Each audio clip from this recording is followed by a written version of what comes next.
പ്രായം വരാണ്ടിരിക്കാൻ ഒരു സീക്രട്ട് ഉണ്ട്. പ്രായം തോന്നിക്കാതിരിക്കാൻ. പക്ഷെ ഖുർആനികമായ ഒരു ചികിത്സയുണ്ട് അതിന്. അതായത് 15 വയസ്സ് മുതൽ 35 വയസ്സ് വരെ, ഈ എങ്ങനെ ഇപ്പൊ വളരെ യങ്ങായിട്ട് തോന്നുന്ന പ്രായം 15 മുതൽ 35 വയസ്സ് വരെയുള്ള പ്രായം മനുഷ്യന് യങ്ങാണ്, വളരെ ചെറുപ്പക്കാരനാണ്. ആ സമയം നമ്മുടെ ബ്രെയിൻ ഉൽപ്പാദിപ്പിക്കുന്ന ഒരു സാധനമുണ്ട്, ഒരു പ്രോട്ടീൻ, മെറ്റലോസിയോനിൻ എന്നാണ് ഇതിന്റെ പേര്. മെറ്റാലോസിയോനിൻ. ഇത് 35 വയസ്സ് വരെ നമ്മുടെ ബ്രെയിൻ നമ്മൾ ഉൽപ്പാദിപ്പിച്ചുകൊണ്ടിരിക്കും.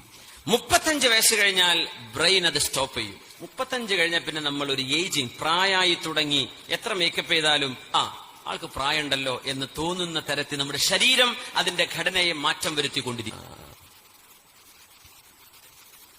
ഒരു അത്തിപ്പഴം 7 സൈത്തൂൻ, അങ്ങനെയാണ്. എന്തല്ല, ഞാൻ പറഞ്ഞ പോലെയല്ല, ഒരു അത്തിപ്പഴവും 7 സൈത്തൂനും.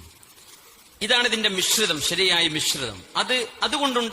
അതുകൊണ്ടുണ്ടായി കിട്ടുന്ന മെറ്റാലോസിയോനിൻ എന്ന് പറയുന്ന ആ ഒരു പ്രോട്ടീൻ മനുഷ്യ ശരീരത്തിന് പ്രായം തോന്നിക്കുന്നതിനെ തടയാൻ കഴിയും എന്നാണ്. ഡോക്ടർ തോഹ ഇബ്രാഹിം ഖലീഫ്, അദ്ദേഹം ഒരു ഖുർആൻ ഗവേഷകനാണ്. അദ്ദേഹം പ്ലാന്റുകളെ കുറിച്ച് പഠിക്കുന്ന ആളാണ്. അപ്പൊ അദ്ദേഹം ഇതിനെ സംബന്ധിച്ച് ഖുർആനിൽ ഒരു അത്ഭുതം കണ്ടെത്തി. 7 സൈത്തൂൻ കായക്ക് ഒരു അത്തിപ്പഴം കേട്ടോ. നേരത്തെ പറഞ്ഞ 7 സൈത്തൂൻ കായക്ക് ഒരു അത്തിപ്പഴം, 7 സൈത്തൂൻ കായയുടെ ഓയിൽ, അത് ഒരു അത്തിപ്പഴത്തിൽ മിക്സ് ചെയ്തുണ്ടാക്കുന്ന മിശ്രിതം. അദ്ദേഹം ഖുർആനിൽ പഠനം നടത്തിയിട്ട് അദ്ദേഹം കണ്ടെത്തി, ഖുർആനിൽ അത്തിപ്പഴം എന്ന് പറഞ്ഞത് ഒരേ ഒരു സ്ഥലത്ത് മാത്രമാണ്. സൈത്തൂനെ സംബന്ധിച്ച് ഖുർആൻ പറഞ്ഞത് 7 സ്ഥലങ്ങളിൽ മാത്രമാണ്.